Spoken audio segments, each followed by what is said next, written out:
नमस्कार। दिन भर की हर खबर से आपको करने खबरदार मैं हूं श्वेता सिंह। क्या इस देश के सिस्टम वाकई अपने जवानों की चिंता है?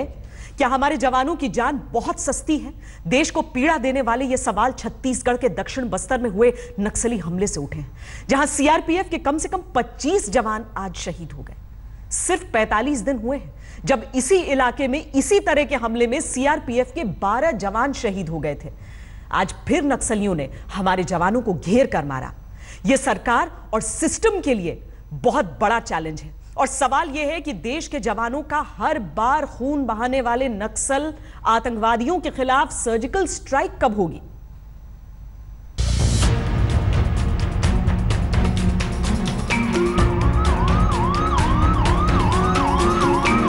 पूरे देश को पीड़ा देने वाली ऐसी तस्वीरें हम कब तक देखते रहेंगे? छत्तीसगढ़ के सुकमा जिले में नक्सली हमले में सीआरपीएफ के करीब 26 जवान शहीद हो गए। 7 से 8 जवानों का आता पता नहीं। घायल जवानों को हेलीकॉप्टर से उठाकर लाया गया। इनमें से कितनों की जान बचेगी अभी यह पता नहीं। पिछले महीने ही इसी इलाके में इसी तरह के हमले में 12 जवान शहीद हुए थे। 1 महीने के अंदर यह दूसरा बड़ा हमला हो गया। तुरंत मैंने होम सेक्रेटरी से बात किया है जी, और जो भी घटना हुई है बहुत ही दुखद है जी, ये दुर्भाग्यपूर्ण है जी। और मैंने अपने गृह राज्य मंत्री हंसराज अहीर को यह कहा है तुरंत वहां पर पहुंचने के लिए। ये बहुत ही दुखद है, लेकिन मैं समझता हूँ इसे हम लोगों ने चुनौती के रूप में स्वीकार किया। छत्तीसगढ़ में दक्षिण बस्तर में चिंता गुफा, बुरकापाल और भेजी का इलाका, जहां पर नक्सल आतंक का खूनी खेल बरसों से चलता रहा है। नक्सलियों का गढ़ माने जाने वाले इस इलाके में दोपहर 12:30 बजे सीआरपीएफ की रोड ओपनिंग पार्टी पर हमला हुआ। 300 से ज्यादा नक्सलियों ने जवानों को घेर लिया। आईईडी ब्लास्ट के बाद फायरिंग और नक्सलियों ने घात लगाकर कायराना हमला किया। सीआरपीएफ की पेट्रोलिंग पार्टी में करीब 100 जवान थे। उन्हें नक्सलियों के इस आतंकी हमले के प्लान के बारे में जरा भी अंदाजा नहीं था, क्योंकि अगर थोड़ी भी सूचना होती तो शायद इतना बड़ा हमला और शहीद जवानों की संख्या इतनी ज्यादा नहीं होती। चिंता गुफा पुलिस थाने में ही बुरकापाल गांव के पास ही हमला हुआ, जिसमें नक्सलियों ने पहले कुछ गांव वालों को जवानों के बारे में सूचना लेने भेजा। फिर काले कपड़ों में करीब 300 नक्सलियों ने जवानों को चारों ओर से घेर लिया, जिनमें कई महिला नक्सली भी शामिल थे। गांव वाले भी मिले हुए थे, ग्रामीण भी मिले हुए थे, तो लगभग सभी ने मिलकर हमारे ऊपर अटैक किया है। और सभी के पास ऑटोमेटिक वेपन थे, ऑटोमेटिक हथियार, जो कि AK-47 SLR इंसास राइफल है, उस हथियार से हमारे ऊपर फायर किया है। प्रधानमंत्री नरेंद्र मोदी ने कहा है कि सीआरपीएफ के जवानों की शहादत बेकार नहीं जाएगी। नक्सलियों का ये हमला दुखद और कायराना है। केंद्रीय गृह मंत्री राजनाथ सिंह भी कल छत्तीसगढ़ जाएंगे।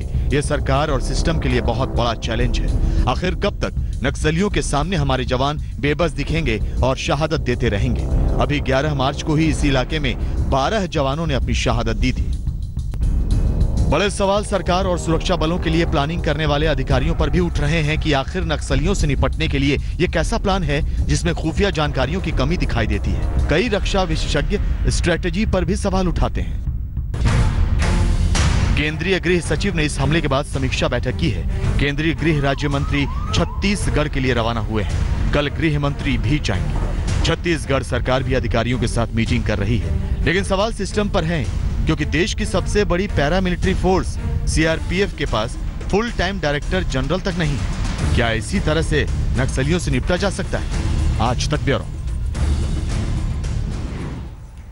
देश की आंतरिक सुरक्षा के लिए सबसे बड़ी चुनौती नक्सल आतंकवाद रहा है, क्योंकि इस नक्सल आतंकवाद के लिए देश में हमदर्दी जताने वालों की भी कमी नहीं है।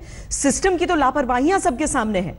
बहस भी तभी होती है जब ऐसे हमले होते हैं जिनमें बड़ी संख्या में जवान शहीद होते हैं। जिस इलाके में 2 महीने के अंदर दूसरा बड़ा नक्सली हमला हुआ है, वो इलाका नक्सलियों का आखिरी गढ़ माना जाता है। यह दुर्गम इलाका छत्तीसगढ़, आंध्र प्रदेश और उड़ीसा को जोड़ता है। सुकमा जिले में आज के हमले पर बड़े सवाल भी उठ रहे हैं, क्योंकि सीआरपीएफ के जवानों का कहना है कि उनके साथ छत्तीसगढ़ पुलिस की टीम भी होनी चाहिए, जो कि अक्सर नहीं होती। पुलिस की ड्यूटी भी सीआरपीएफ के जवान कर रहे हैं। लोकल इंटेलिजेंस जुटाने में बड़ी मुश्किल होती है, क्योंकि नक्सलियों के इलाके में सूचना जुटाने के लिए गांव वालों की तरफ से मदद बहुत जरूरी होती है। लेकिन गांव वाले कुछ तो नक्सलियों के खौफ से नहीं बोलते, तो कुछ नक्सलियों के साथ मिले होते हैं। नक्सलियों से मिली भगत की वजह से दिन में हथियार छुपा दिए जाते हैं और रात में हथियार उठा लिए जाते हैं। आज की घटना में भी नक्सलियों ने पहले महिलाओं को सीआरपीएफ के जवानों की लोकेशन जानने के लिए भेजा। इसके बाद चारों तरफ से घेर कर करीब 300 नक्सलियों ने सीआरपीएफ के 99 जवानों पर AK-47 और ग्रेनेड से हमला किया। अभी पिछले महीने 11 मार्च को नक्सलियों ने दक्षिण बस्तर के ही भेज्जी इलाके में इसी तरह का हमला किया था। तब भी सीआरपीएफ के जवानों की टीम भेज्जी और कोट्टाचेरू के बीच एक निर्माणाधीन सड़क को क्लियर करने के लिए गई थी। नक्सलियों ने भेज्जी के हमले में पहले जमीन के अंदर छुपाकर विस्फोटक बिछाए और विस्फोट के बाद जवानों पर फायरिंग शुरू कर दी। 11 मार्च को हुए हमले में सीआरपीएफ के 12 जवान शहीद हुए थे और नक्सलियों ने 6 बंदूकें, 4 AK-47, 1 लाइट मशीन गन और करीब 1500 कारतूस, ग्रेनेड लॉन्चर, मोर्टार, बम, रेडियो सेट लूट लिए। हालत यह है कि सीआरपीएफ के डायरेक्टर जनरल का पद इस वक्त खाली पड़ा है। 28 फरवरी को के दुर्गा प्रसाद के रिटायर होने के बाद नई नियुक्ति नहीं हुई। आंकड़े बताते हैं कि 2016 में 1840 नक्सलियों ने सरेंडर किया और इस साल करीब 241 नक्सलियों ने सरेंडर किया है। लेकिन इसके बावजूद इस साल नक्सली हमलों की घटनाएं पिछले कुछ महीने से बढ़ी हैं।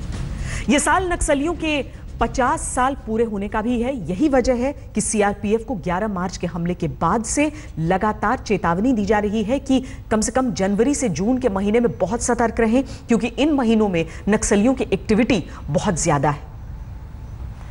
नक्सलियों के बाद देश की सुरक्षा की दूसरी बड़ी चुनौती कश्मीर में है, जहां पाकिस्तान के एजेंडे पर चलने वाले कश्मीर का माहौल बिगाड़ने के एक के बाद एक नए प्लान बना रहे हैं।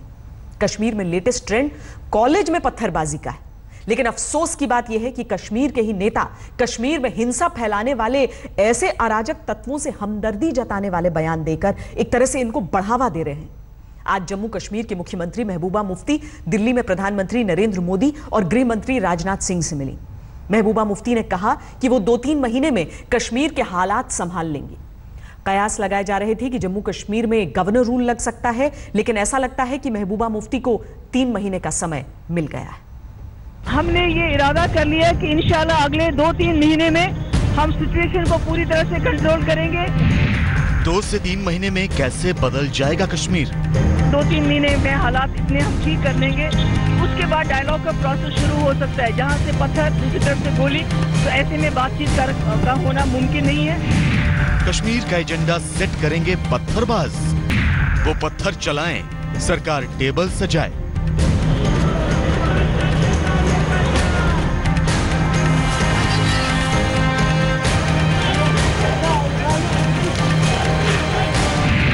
कश्मीर पर 3 महीने के अल्टीमेटम का विश्लेषण। इधर जम्मू कश्मीर की मुख्यमंत्री महबूबा मुफ्ती आज दिल्ली में प्रधानमंत्री नरेंद्र मोदी से मिल रही थी। उधर कश्मीर में 5 दिन बाद कॉलेज खुले तो फिर सड़क पर पत्थरबाजों का गैंग आ गया। इधर महबूबा मुफ्ती आज दिल्ली में गृह मंत्री राजनाथ सिंह से मिल रही थी।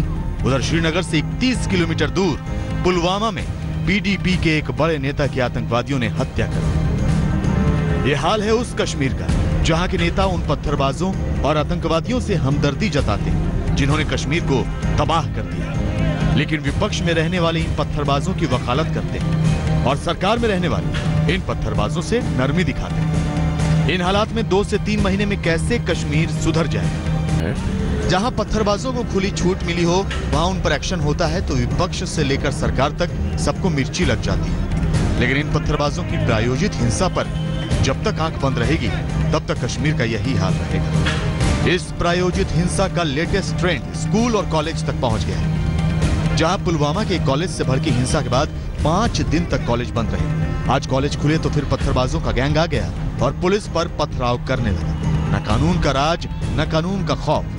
ढुलमुल नीति ने कश्मीर के पेच खुले छोड़ दिए, जिन्हें कसना बहुत जरूरी है। जब दिल्ली में महबूबा मुफ्ती ये कह रही थी कि कश्मीर में सबसे बातचीत होनी चाहिए और ऐसा माहौल तैयार किया जा रहा है, ठीक उसी वक्त उन्हीं की पार्टी के एक नेता की आतंकवादियों ने गोली मारकर हत्या कर दी। श्रीनगर से 31 किलोमीटर दूर पुलवामा में पीडीपी के जिला अध्यक्ष अब्दुल गनी डार को आतंकवादियों ने AK-47 राइफल से बिल्कुल सामने जाकर 3 गोलियां मारी। ये एक हफ्ते के अंदर कश्मीर में दूसरी बड़ी राजनीतिक हत्या है। से पता लगता है कि श्रीनगर का सिचुएशन काफी ग्रेव है और कुछ भी वहां पर हो सकता है।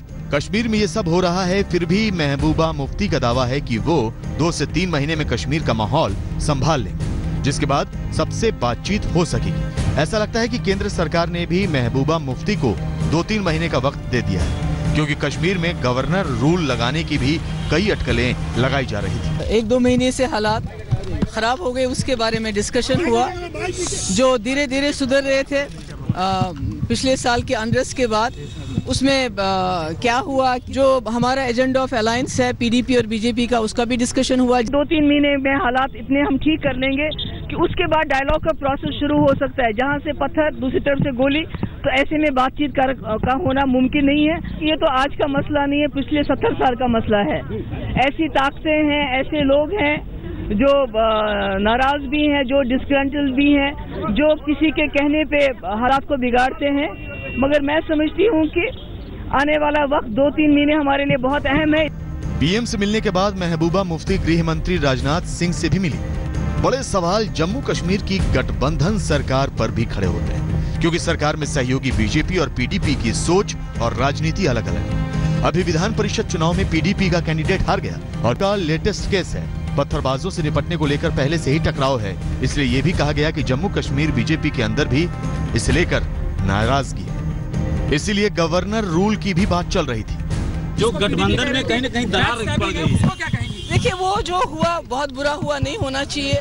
जहाँ तक पीडीपी का सवाल है, हम तो पूरा अपना धर्म निभा रहे हैं, पर ये हमारी अंदरूनी बातें, इसको रिजॉल्व करेंगे मिलजुल के। एमएलसी चुनाव के संदर्भ में कुछ कम्युनिकेशन गैप्स ध्यान में आए हैं, वो उसकी चिंता की जाएगी। अन्यथा दोनों दलों के बीच किसी प्रकार का कोई रिफ्ट नहीं है, मिलजुल कर इस सरकार को आगे बढ़ाएंगे। कल कश्मीर के हालात पर महबूबा मुफ्ती की श्रीनगर में एक बहुत महत्वपूर्ण मीटिंग भी है। यूनिफाइड कमांड की इस मीटिंग में महबूबा मुफ्ती और deputy CM Nirmal Singh, army, Jammu Kashmir police, BSF, CRPF के अधिकारियों के साथ चर्चा करेंगे, जिसमें कश्मीर का वो रोड मैप निकालने का प्लान बनेगा जिसके मुताबिक ही 2-3 महीने में कश्मीर के हालात संभाल लेने का दावा किया जा रहा है। मंजीत नेगी के साथ जितेंद्र बहादुर सिंह, दिल्ली आज तक। खबरदार में अब हम अफगानिस्तान की सेना पर सबसे बड़े आतंकी हमले में पाकिस्तान के रोल का तथ्यों पर आधारित विश्लेषण करेंगे, क्योंकि पाकिस्तान सिर्फ भारत में ही आतंकवाद के बीज नहीं बो रहा, बल्कि अफगानिस्तान में भी आतंकवाद की फसल उगाने वाले तालिबानी आतंकवादियों का गॉडफादर बना हुआ है, जिन्होंने अफगानिस्तानी सेना पर सबसे बड़े आतंकी हमले को अंजाम दिया है। शुक्रवार को अफगानिस्तान के बल्ख प्रोविंस में मज़ार शरीफ शहर के सबसे बड़े सैन्य शिविर शाहीन कोर के बेस कैंप में तालिबानी आतंकियों ने हमला किया था। अफगानिस्तानी सैनिकों की वर्दी में आए 10 से ज्यादा तालिबानी आतंकवादियों ने इस आतंकी हमले को अंजाम देकर कम से कम 140 सैनिकों को मौत के घाट उतार दिया। तालिबान के प्रवक्ता जबीउल्लाह मुजाहिद ने इस हमले को अफगानिस्तानी सेना द्वारा हाल ही में मारे गए 2 तालिबानी नेताओं की मौत का बदला बताया। आर्मी कैंप में इतने बड़े आतंकी हमले के बाद अफगानिस्तान के रक्षा मंत्री जनरल अब्दुल्ला हबीबी और सेना प्रमुख जनरल कदम शाह शहीम ने इस्तीफा दे दिया। आज तक कुछ सूत्रों से मिली जानकारी के मुताबिक अफगानिस्तान सरकार अपने आर्मी बेस पर हुए तालिबानी हमले में पाकिस्तानी हाथ की जांच कर रही है। तो आखिर वो कौन से लिंक हैं जो अफगानिस्तानी आर्मी पर सबसे बड़े तालिबानी अटैक को पाकिस्तान से जोड़ रहे हैं? अफगानिस्तान में आर्मी बेस पर हुए आतंकी हमले पर हमारी ये रिपोर्ट इसी बड़े सवाल का जवाब ढूंढ रही है।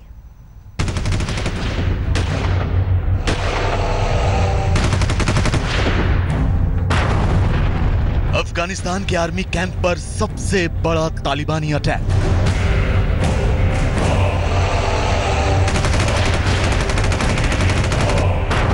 अफगानी सैनिकों की वर्दी में आए तालिबानी आतंकियों का तांडव। कम से कम 140 अफगानिस्तान सैनिकों की मौत।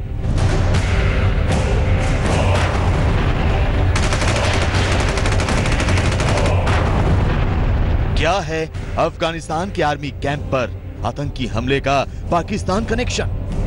One of the key figures in the Taliban movement recently said, if they did not have sanctuary in Pakistan, they would not last a month. Afghanistan के राष्ट्रपति अब्दुल गनी की जुबान से निकली ये बात तालिबान और पाकिस्तान की सांठगांठ का वो सच है जिसने अफगानिस्तान सेना के कैंप पर हुए सबसे बड़े आतंकी हमले में पाकिस्तान की तरफ उंगली उठाने पर मजबूर कर दिया। तालिबानी आतंकियों ने सबसे बड़े सैन्य शिविर 209 शाहीन कॉर्प्स के बेस कैंप पर हमला किया। सैनिक वर्दी में 2 गाड़ी से आए 10 आतंकियों ने वहां मौजूद सुरक्षा कर्मियों को कहा कि गाड़ी में घायल सैनिक हैं जिन्हें इलाज की जरूरत है। बेस कैंप के अंदर पहुंचकर आतंकियों ने सुरक्षा बलों को निशाना बनाना शुरू किया। एक गाड़ी को गेट के पास ही विस्फोटक से उड़ा दिया। जिस शाहीन कॉर्प्स को तालिबानी आतंकियों ने निशाना बनाया उसके जिम्मे पूरे उत्तरी अफगानिस्तान में आतंक विरोधी अभियान चलाना है। इस हमले को भले ही तालिबान ने अंजाम दिया हो, लेकिन हमले में शक की सुई पाकिस्तान की तरफ भी मुड़ रही है। अफगानिस्तान के राष्ट्रपति अब्दुल गनी पूरी दुनिया के सामने पाकिस्तान को तालिबान का माई बाप बता चुके हैं। बीते साल हार्ट ऑफ एशिया कॉन्फ्रेंस में अब्दुल गनी ने पाकिस्तान को खूब खरी खोटी सुनाई थी। Pakistan is generously pledged $500 million for reconstruction of Afghanistan. This fund, Minister Aziz, could be very well used for containing extremism, because without peace, any amount of assistance will not meet the needs of our people. Afghanistan खुलेआम पाकिस्तान को तालिबान का मददगार बताता है। वैसे कहावत है, हाथ कंगन को आरसी क्या, यानी प्रत्यक्ष को प्रमाण की जरूरत नहीं होती। अमेरिकी खुफिया रिपोर्ट के मुताबिक तालिबान के मौजूदा सरगना अख्तर मोहम्मद मंसूर और उसके कई तालिबानी साथी क्वेटा में छिपे हुए हैं। कुछ वक्त पहले ही तालिबान के कमांडर मुल्ला उमर को कराची में ही अमेरिका ने ड्रोन हमले में मार गिराया था। और ओसामा बिन लादेन को कौन भूल सकता है, जिसे एबटाबाद के घर में अमेरिकी सील कमांडोज की टीम ने ठिकाने लगा दिया था। ये तीनों ही पहुंचे हुए आतंकवादी जहां मारे गए, वो तीनों ही शहर पाकिस्तान में।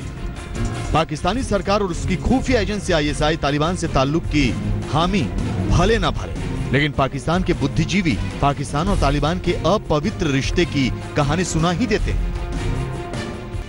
अब जरा ये वीडियो देखिए जो पाकिस्तानी सेना और तालिबान के रिश्ते का जीता जागता सबूत है। इस वीडियो में तहरीक तालिबान पाकिस्तान का फाउंडर नेक मोहम्मद वजीर पाकिस्तानी सेना के कमांडर को सम्मानित करते हुए दिख रहा है।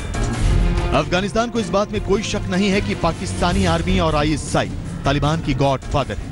अफगानिस्तान के सबसे बड़े आर्मी बेस पर तालिबानी अटैक ने इस यकीन को और पुख्ता कर दिया है। मंजीत नेगी, दिल्ली, आज तक।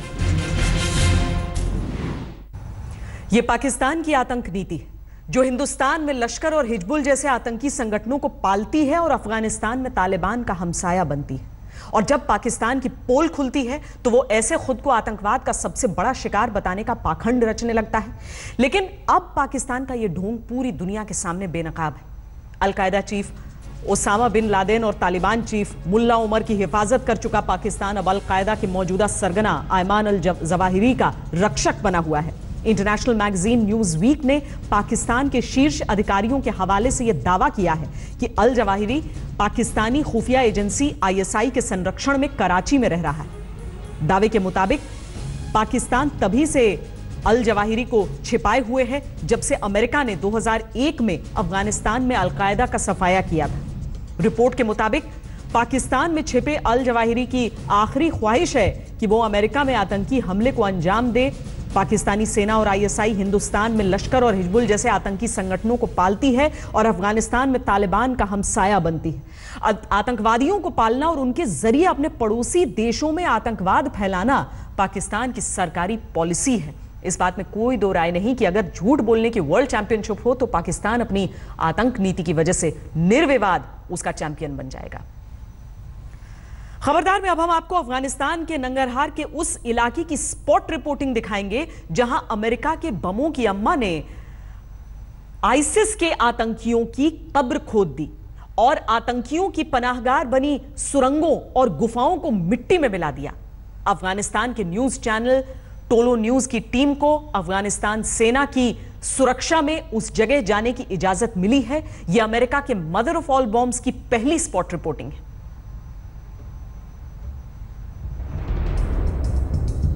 जले हुए पेड़, पहाड़ों पर जले हुए निशान, बर्बाद हो चुके मकान।